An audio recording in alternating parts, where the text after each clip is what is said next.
Today is a day that I feel so fortunate to have this podcast because it's a great excuse to get to chat with people who've inspired me on my Pilates journey. And today is no exception. My special guest takes us on a journey as she shares her experiences and insights on all things Pilates, including teacher training, what it was like learning how to teach back in the 90s, book deals, training celebrities, and so much more. Join us today for this inspiring conversation with Alycea Ungaro. Well, hi there, I'm Seran Glanfield. I'm a business and marketing strategist just for boutique fitness studio owners like you. If you're ready to be inspired and make a bigger impact, you're in the right place.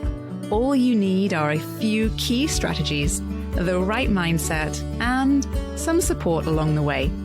Join me as I share the real-life insights that will help you grow a sustainable and profitable studio. This is the Pilates Business Podcast. Welcome back to the Pilates Business Podcast. I'm Seran, and I'm so glad you're here with me today because, oh my goodness, this is going to be a great episode. We have a very special guest here today. She's a published authority on fitness and wellness. She's a licensed physical therapist. She has her own teacher training program and is really an icon in the industry. So please welcome Alycea Ungaro to the Pilates Business Podcast. Welcome. Oh, thank you so much. I'm an icon. That's exciting to An hear. icon. Well, I mean, I remember back when I was contemplating teaching, becoming a Pilates teacher, buying your books and poring over them back in the day, and then discovering that your studio was not too far away from me. And so I was able to come and pop into classes, which kind of made the whole thing seem so real. So I know that you've inspired me in my journey, but I know that you've inspired so many others as well. So thank you for coming on the show. I know you've Thank had you, Sarah. a really wonderful an amazing journey in the Pilates world. So why don't we rewind a bit and start right there? What was your early days in the Pilates world like? Yeah, sure. Wow. The early days seem to be getting farther and farther back for me. I think that probably the story that's out there that everybody already knows is that I trained as a young ballerina, and I was in the New York City School of American Ballet. I had an injured ankle, a repetitive injured ankle, and they sent me to Pilates. And so my first Pilates lesson was actually at a studio called Anderson Kasakov, and that was Brenda Anderson and Mary Kasakov. They were actually Corolla students. So my first sort of exposure to Pilates was the Corolla, lineage or training, if you will. And they trained tons of dancers up there. There's actually some interesting footage, I think a documentary about Natalia Makarova from American Ballet Theater. And that's the studio. And I always see that footage and think, oh my goodness, that was my very first Pilates lesson there. Oh, But I came to Pilates as a sort of extension of, if I rewind the tape a little bit further, of my dance training as if we're going to go dish and speak our truth here, I yeah. had a pretty dramatic childhood home with a lot of trauma and domestic abuse. And I found dance very early as a safe space. And my mom and I used to go just sit in the dance studio for hours, and it was a safe space to be. Yeah. So, going into dance, going into Pilates, for me, Pilates has always been like, that's the place I want to create, is that place where nothing bad will happen because, you're in Yeah. this little pocket of health and wellness. So it's always, been in the back of my mind as I navigated from dancing out of dancing into what will I do? Oh my gosh, I don't have an education. I went straight from the ballet school into a dance company, and I thought, well, I'll teach kids. And then I decided, well, maybe I could teach Pilates. So at that point, I had a teacher named Steve Giordano. He was one of Romana's proteges, and he sent me up to her to teach. And I went up there that very first fated day. I walked up to Drago's at 50 West 57th Street, came through the elevator, sat on her couch and waited for her to be done at 1 o'clock. And she said, Steve sent you? And I said, yes, Steve sent me. And she said, how can I help you? And I said, I'd like to learn to teach. And she got up and left the room, and she came back with one of those old cards they used to fold in Yes. half that had all the exercises on it. And she said, Yeah. come back tomorrow at 7 a.m. and you will teach mat class at 7 a.m. Oh my Having goodness. had zero training. Oh my goodness. And obviously I was horrified, but I think it was just sort of her hazing process at that point to just sort of throw you in and see what happened. So I did. I showed up at 7 a.m. having memorized the card. And she said to me, there's no way around it, Alycea. You will have to memorize the list. And I think that was probably the first test. So I came back the next morning. I taught a pretty awful, maybe like 20-minute mat class that I didn't know what I was doing. And then I stayed for probably many thousands of hours, about 10 years I was 10 years. there Yeah. training to teach. So it was trial by fire, as they say, right? Sounds like Got it for thrown right into sure. it. Yes. So what was it like training with Romana in those days? What was it like? Um, in the early days, it was Drago's gym, and you would show up in the morning. The hours were pretty regimented. It was 7 to 1. You showed up at 7, and all the trainees worked with Romana, and you stayed with her till 1. At 1 o'clock, she would always end her day. I remember that we paid, I still have my receipts, we paid Drago per day. So I paid $45 a day, and that was my tuition for the Wow. program, which is insane. Amazing. Um, I know. And at some point, they just put you on the floor. And in those days, there wasn't a manual. And I got caught in a sort of weird time where then there was a manual and then there Mm, was actually a summer intensive. And I got to do a lot of those things, but those things came after what had been the bulk of my training, which was just showing up for 6 hours a day and following Romana around and teaching right away because there wasn't a lot of sitting around. She didn't believe in sitting around. She didn't really believe in taking notes. She really pushed us to just do the work, put your hands right. on people, follow what's next. And that clients, if I can say, the clients at that time had quite a bit more autonomy than they do now in what we consider like a private training studio. The clients really knew what they were doing. They didn't expect a ton of hands-on or even anybody to sort of direct them through the session. So in that way, it was a really great breeding ground for teachers because you had people who kind of knew what they were doing. You could follow along, be on hand when necessary, and just absorb. And absorb we did. We learned just, by osmosis all day, Yeah, every day. I'm sure. And So again, there what, wasn't this designated observation period. You really just began to teach immediately.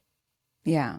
And what year was it, would you say, when you were kind of fully trained, when you kind of emerged Uh, into being a that I teacher? emerged, that I finished. I started in 93. I got a certificate in 95. Yeah, And I had been dancing, and so I was away in and that. back a few times. And right before I got my certificate, I stayed at Drago's. Edwina used to go away for summer. She was sort of Hmm. the Romana sidekick up there, and I took all of her clients, and that was sort of my last phase of like training. I worked all Yeah. that summer taking Edwina's clients, and when it was over, we took my final test. I can remember that vividly. Yes, vividly. Everybody can remember that vividly. Absolutely. So then, how did you then transition to becoming a studio owner and having a studio of your own? Yeah. So I left after getting my certificate. I stayed, I remained studying with Romana, but we lived all the way downtown. And, in New York, a block is a mile. So I really wanted to, That's have right. a, Another a country space down. closer. Yeah. Exactly. And we all started teaching group classes at all of the gyms. The gyms taking on Pilates at that time was exploding. Like Chelsea Piers had just opened, and there was a gym chain called World Gym. And we all just took mat classes to all of those gyms and started really building sort of awareness about Pilates. New York Sports Club was popping up everywhere.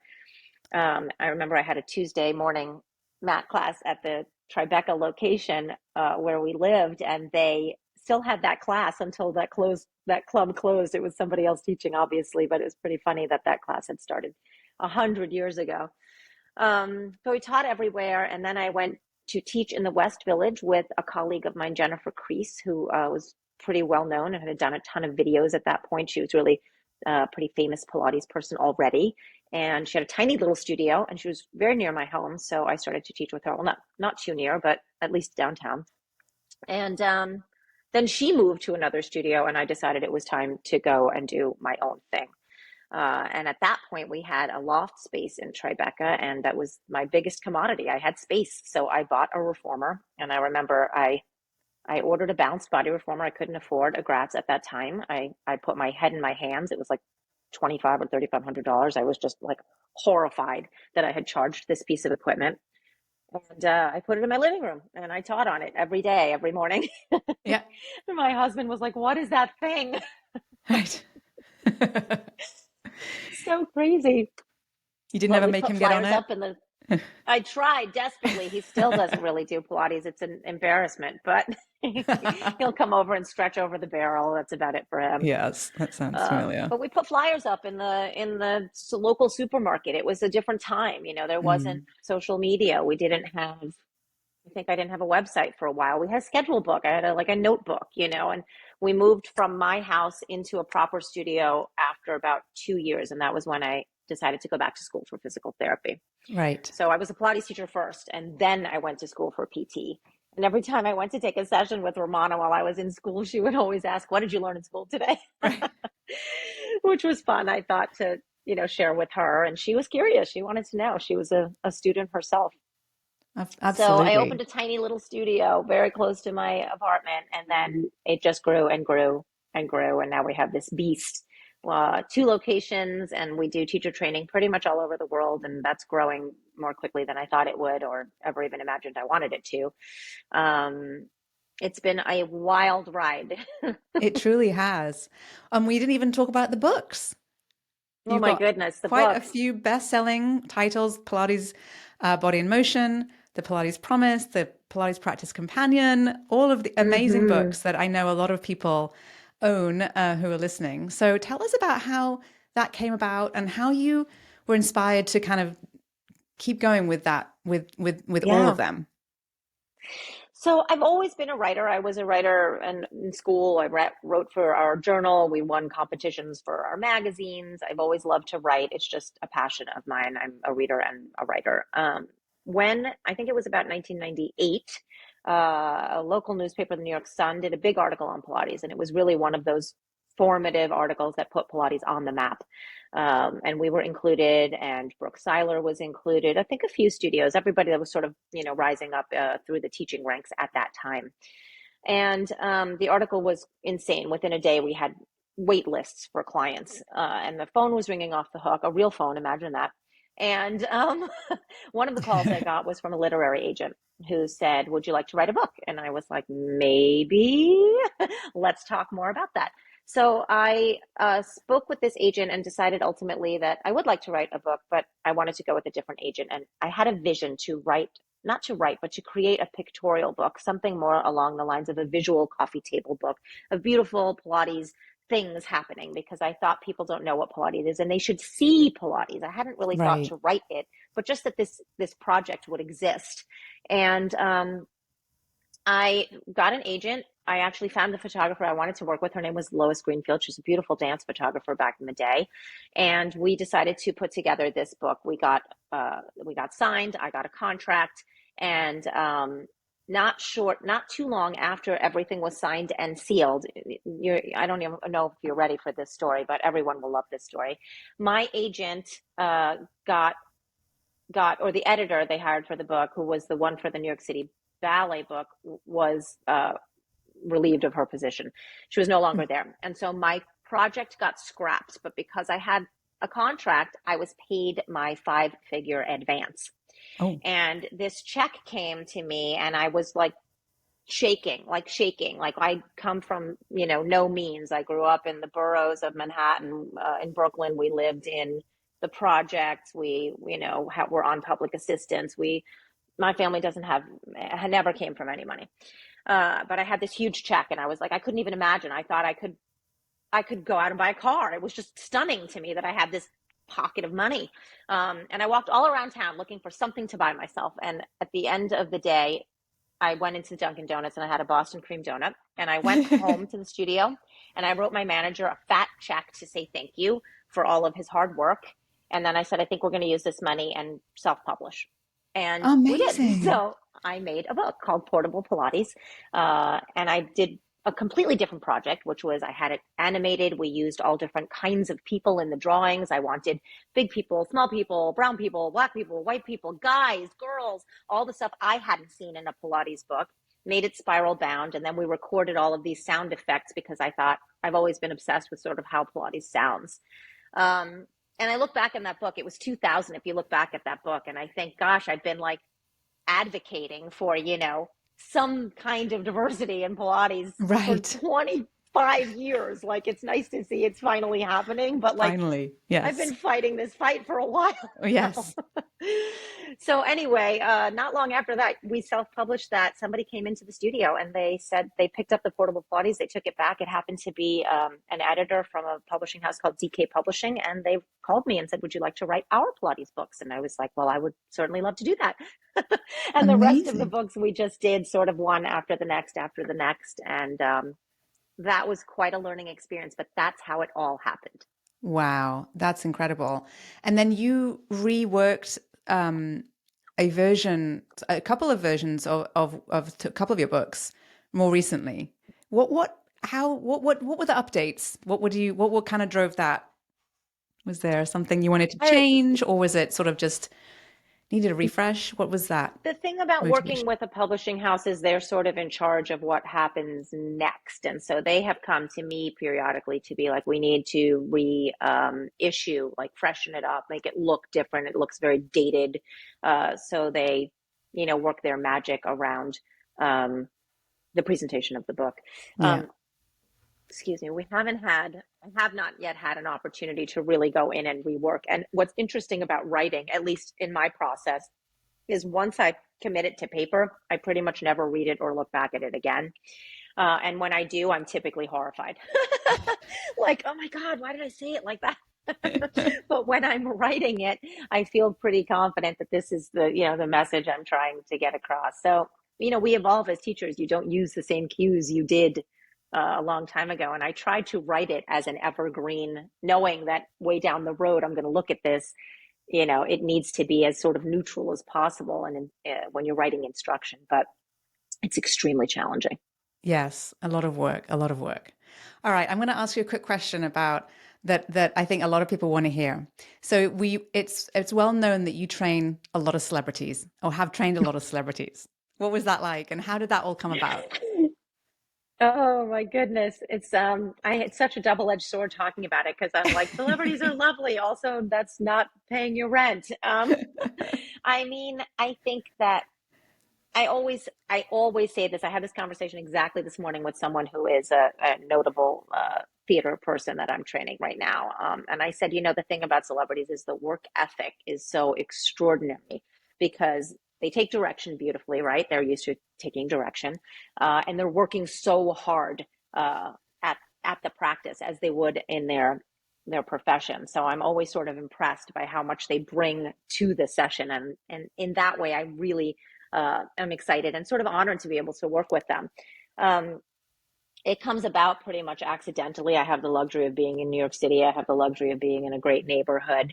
Sometimes somebody refers somebody, but those sessions, while some people are regular, some people are few and far between. They help your business. It's good for business that other people see people Yes. they know doing Pilates. And so, it's a gift if you can get that kind of student. I'm also, though, a little bit shy. I don't really kiss and tell. Like, anytime that people know about celebrities coming through our studio, it's not for me. Like, we don't call the paper. Like, I Right. really try to keep things discreet just because I want them to be comfortable there. And it can And safe, be like you said, right? exactly, Yes. this is a place to be safe. So I love having them. Their schedules are erratic, so you can't rely on them to pay the rent, but it is fun. It's super It's fun. fun. It's fun. Well, let's change directions a little bit now, because one of the most notable things that I think you've done in more recent years is developing your teacher training program. And I'd love for you to share a little bit about how and when that came about and what that looks Hmm. like for you right now. Sure. Yes. I didn't want to teacher train at all. I was utterly opposed to it. I didn't want to dive in in any way. But it was 2013, I can tell you, because it's our 10-year anniversary of doing it in full. We actually did run a cycle back in 2001, right after the trademark was canceled. And I thought we should just try to develop a new style of program. But I don't think I'd been teaching, even at that 10-year mark, quite long enough to, bring to it what I was able to more recently in this past 10 years. But back then, or that first cycle, we shot an entire manual. I, had actually the late Bob Leakins came and taught seminars for me, which was a fantastic, fantastic opportunity. And then I had babies, and so I had to put all of that material up on the shelf and just put it away. And in 2013, another colleague of mine came to me and said, we should do some kind of weekend training, just like the seminars without all of the apprenticeship. And I said, well, what if we did both? What if I did the apprenticeship part? Because I quite like that. And you could do the seminars, or, other people we know could do the seminars. And we started to come up with something, and then realized we had divergent interests. And so we both did the thing we wanted to do, but separately. So our program became a very immersive 30-week, about 8 months or so process. And I spent a lot of time studying sort of education methodology and how much is too much and how much is too little, and sort of landed on this 30-week as a convenient number to get people as much as they could possibly process in Pilates training without it being overload, and setting them up in the perfect way to get on the floor and start teaching. And I love it, and it's amazing. And I basically become a content creator, because when I'm not teaching, I'm just at my computer, like cranking out content. So the program has like all of the original hallmarks that we all love, which is you show up and you practice teach, and you do your own self-practice, and you observe, and all the seminars, and all of that is in there. But alongside it, I created this 30-week online program that is a companion product. And so every single week there's program design, every single week there's history, there's anatomy, there's just a very robust list of work to do. And even about tech and learning to teach online, and what's going on in the industry, and who are the, like the PMA, or like whatever is important or relevant. So it's sort of a living, breathing library, if you will, because it has to, evolve to keep up. But it's been a real labor of love, and I just adore it. I adore it almost as much as I adore my team. They are extraordinary. I feel like the luckiest girl in the world to have so many incredibly talented teachers around me. And then giving the opportunity for so many up and coming teachers, the next generation, like just growing them, like they're like plants. You just like sun and water, and they just shoot up. It's amazing. And then suddenly they're on the floor and they're teaching next to you. My heart is full. I quite adore doing it. It is a huge responsibility, huge. But I try to hold us all accountable every day. I mean, we have surveys. We make them like constantly tell us how they are. We're checking in all the time. We do our best. Sounds we try incredibly, to keep getting better. It sounds incredibly comprehensive to have the access and to utilize the online space in that way. That's really fantastic.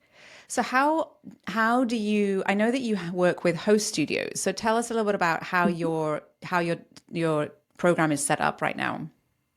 Yes.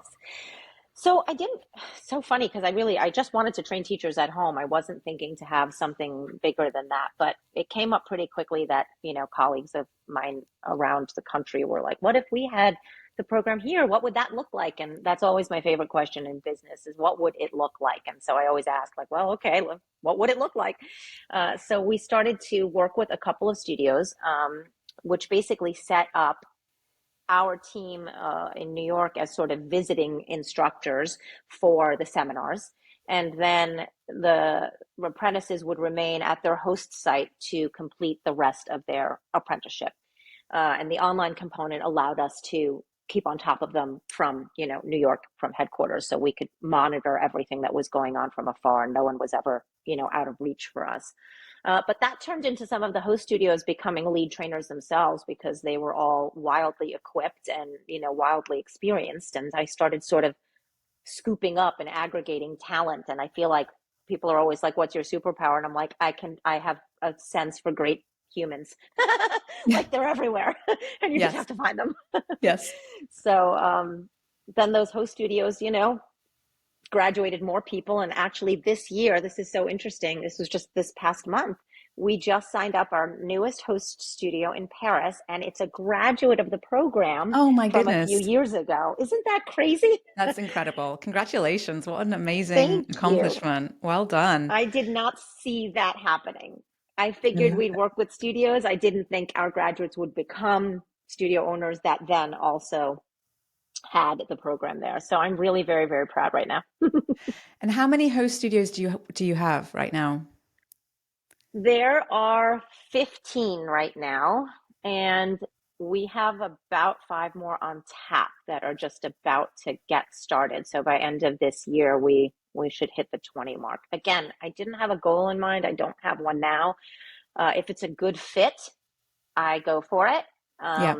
But if it's not, I'm not interested in growing that way. I'd rather, be smaller and more intimate. I also am sort of terrified of this sort of big kind of corporate idea. Like I sort of shun that. I still feel like a small business, even though I know we have tentacles everywhere, but it's still my business. I'm still the sole proprietor. I'm still, it's still all my thing. And I'm there every day. Every day. And, I think, in our post sort of pandemic world where, obviously there was a period of time there where there was no teacher training happening at all. It's really wonderful to hear that you are expanding this, because I think it is universally acknowledged that we could do with some more teachers. Absolutely. Absolutely. The pandemic changed a lot of things too. And I see so many people left the field, and then studios closed, obviously, all over, which was just so depressing.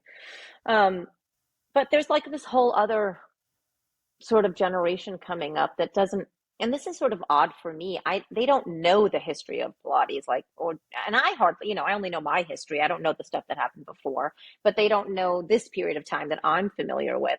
And we try to put that in our education and sort of let them know, like, hey, this is what happened. This is what we know about Joe. This is what we know about Romana's training. This is what we know about all the other elders, that these people that were players that are important. This is how Pilates got popular. Um, just so they have a full sense of the work. I do feel like there's a resurgence of classical Pilates right now. I think that the pendulum, I mentioned to you before our recording that there's this pendulum swinging in Pilates all the time that goes like really athletic and then really therapeutic and then like really contemporary and then really classical. And I feel like there has been a sort of resurgence in classical right now, people coming to us, a lot of contemporary teachers who want to retrain, not necessarily to abandon their prior education, but maybe consolidate or expand. And I think that's great. I think that we should know as much about Pilates as we can, whether you're a newbie Absolutely. or seasoned. Absolutely. I think for many, many teachers are, just lifelong learners themselves and are keen to continue to, educate themselves and gain that more knowledge in any way, shape or form. So it's wonderful to hear there's a lot of options for that. And so tell us a little bit more, actually, on that topic, how, where do you see the industry at right now in your world? How has the industry kind of evolved perhaps in this post-COVID world? And what are you kind of looking towards in the future? Um, I mean, I see there's one negative I see right now in the post-COVID world is that everyone sort of went off on their own. And I watched a lot of communities sort of disband, studios disband, where everyone thought, well, I can do it for myself. I'll just teach online. And great, that's great. If you can do that and you enjoy that, that's great. It's hard to see communities break apart and people become isolated that way. And also, there's just only so much you can do, in front of the camera. And I have always struggled with Pilates being a performance field rather than an instructive field. And so I think what the pandemic did was sort of separate the people who want to perform from the people who want to educate. And I think that's good. I think the clarity is good. But for a moment there, everyone was sort of forced to perform. And that Mm, can be pretty hard on, your heart and like your emotional well-being if you really just want to be teaching someone and giving rather than, performing for the camera. So I think now that that's a choice more, and you can be live and you can be in the studio and you can be more of an educator than a performer. That's better. I think that's just a better setting for people to have more choices. So I think it helped tell people where they were slotted in, or inform them like, oh, I'm comfortable here or I'm not comfortable here. And if you are that performer, then yes, do that. I mean, Yes. great. Yes. But for the educators, I just think that was a really hard time. So, well, what was that first question? Where's it Yeah, so going I now? was Where is so it yeah, going now? so yeah, where do you so that I think that's a really interesting point that you make. And then, I'm seeing a lot of outside of our sort of our Pilates world, I'm seeing a lot of interest in Pilates. Again, it feels like we talked about the pendulums within our industry, but I think out within the fitness Mm, industry as a whole, I'm seeing a lot of attention on Pilates. Um, and so, what are obviously that's a positive thing. yeah, And so I think we are I think at a point where there's opportunity for all of yeah, us to grow and to step into that light and to own it and be a part of it. And so yeah. how do you see that kind of developing over the sort of this maybe next year or so? It's funny that you said that. We used to, in our early days whenever we had extra budget, I was like, let's get PR, let's get somebody to help us like get in the press. And we haven't done that in decades. But recently I started getting a few calls again, and I was like, oh, great, I'll talk to, USA Today about Pilates. And the questions were the same as they were 25 years ago. What's Pilates? How's it different from yoga? I was like, oh my God, are we still answering these questions? But the truth is we're still answering these Yes. questions, and that's a good thing. And I think that we should not forget that there are millions of people out there who don't have any idea what Pilates is and should be exposed to it. So, I mean, for the seasoned teachers, for studio owners who are listening, like it's you just have to stay on that game. Like that conversation has to always be available for you. Like be fresh. Like I'll have that pitch ready to go for Always. the person who's never heard of Pilates at that dinner party or wherever you are. And I think that's going to help us sort of navigate this next rush. I think you're right. I think there's another kind of rush towards Pilates. And I think that always comes at the end of the, CrossFit, high intensity surge. Um, and then who knows what'll happen, because that that may come Yes. out again. But hopefully that the pendulum will balance off and the swings won't be quite so wild, and we'll get to a place where people can enjoy their Peloton and enjoy their intensity training, their weight training, and their Pilates, and that all of these things coexist in a space where that's the normal mindset for wellness, not fitness, but wellness. Right. So And I I think think that's that the people are getting smarter. Yeah. yeah, exactly. People are getting smarter. And I think that's exactly what we're seeing in some of these trends is that we're moving away from the fitness, and more towards this bigger picture of mental, physical well-being and health Mm-hmm. overall, which I think Yeah. bodes very, very well for Pilates. Yes. I agree. It's all good stuff. It's going to So be so good. it's so good. So tell us about your own practice. What does that look like? How often do you get My on that own practice. reformer? What do you love? What do Yes. you kind of still try to avoid because it's not your favorite? Yeah. Tell So us. these are the dirty little secrets of Pilates studio owners. I, as you know, run my program all in the Romana lineage. And these days, I can't really, how shall I say this? It's not quite, I don't want to use the word safe again, but it's not quite private enough for me in my spaces to work out equipment with my team and clients about, and I crave a smaller, quieter space.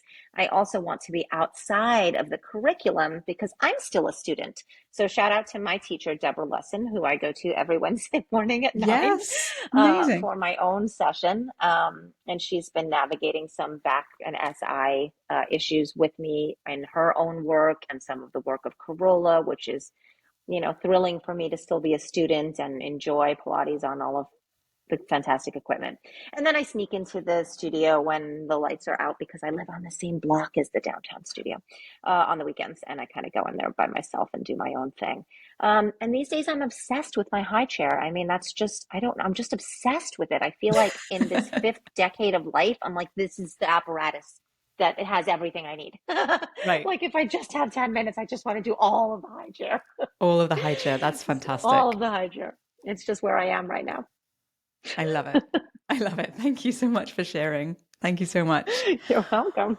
Well, this has been such a wonderful conversation. I really appreciate you being so open and honest, and for sharing so much with everyone listening. It's been a wonderful, Of wonderful to chat course. with you.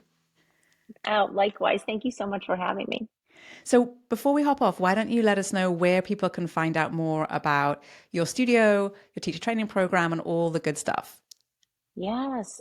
So our website is Real Pilates NYC.com for the studios, or realpilates.com for all of the teacher training. And we just have one Instagram, which is at the Real Pilates online. So you can get all of that there.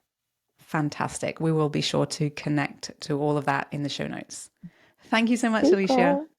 Thank you, Seran. So I hope this was super helpful and inspiring to you as you build your boutique fitness studio business. If you're loving what you're hearing, I'd be so appreciative if you could take just a couple of minutes, go to wherever you're listening to this and rate and review this podcast. It will mean so much to me, but it will also help make sure this podcast gets out there into the universe and inspires others just like you on their journey in our industry.